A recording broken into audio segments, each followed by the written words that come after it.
एक सरसब्ज वादी में एक छोटा सा तालाब था। इस तालाब के करीब ही एक खूबसूरत दरख्त था जिस पर एक हंसती मुस्कराती गुलहरी रहती थी। वो सारा दिन दरख्तों पर उछलती कूदती और मज़े से जिंदगी गुजारती।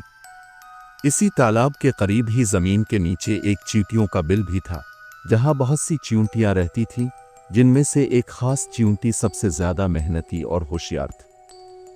एक दिन चींटी खुराक की तलाश में निकली और तालाब के करीब जा पहुंची। वो अपने काम में मसरूफ थी कि अचानक हंसने की आवाज़ आई, जिससे वो चौंक गई।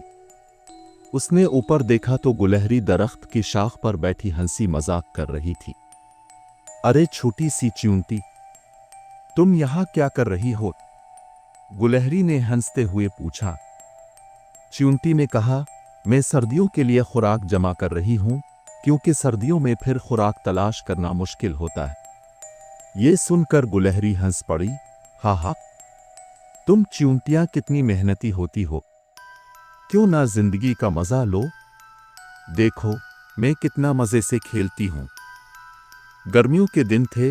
गुलहरी खुशी से उछलती कूदती, दरख्तों पर चढ़ती और मजे करती रही, जबकि चींटी और उसकी साथी मुसलसल काम में मसरूफ रही। वो अनाज के दाने इकट्ठे कर रही थीं ताकि सख्त सर्दियों में भूखी ना रहे।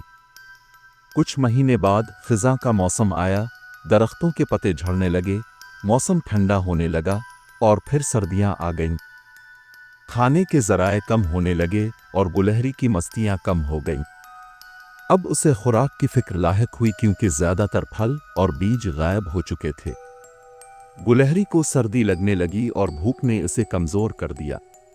वो दरख्त के नीचे उतरी, लेकिन कहीं भी खुराक न मिली। आखिरकार वो हिम्मत हार कर चींटियों के बिल के करीब जा पहुंची। उसने धीमी आवाज में चींटी को बुलाया। चींटी, मुझे मदद की जरूरत है, मैं बहुत भूखी हूँ। चींटी ने दरवाजा खोला और गुलहरी को कांपते हुए देखा। उसे गुलहरी की हालत पर तरस आया।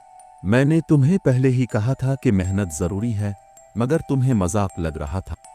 गुलहरी शर्मिंदा हुई और बोली, मुझे अपनी गलती का एहसास हो गया है। चींटी दिल की अच्छी थी।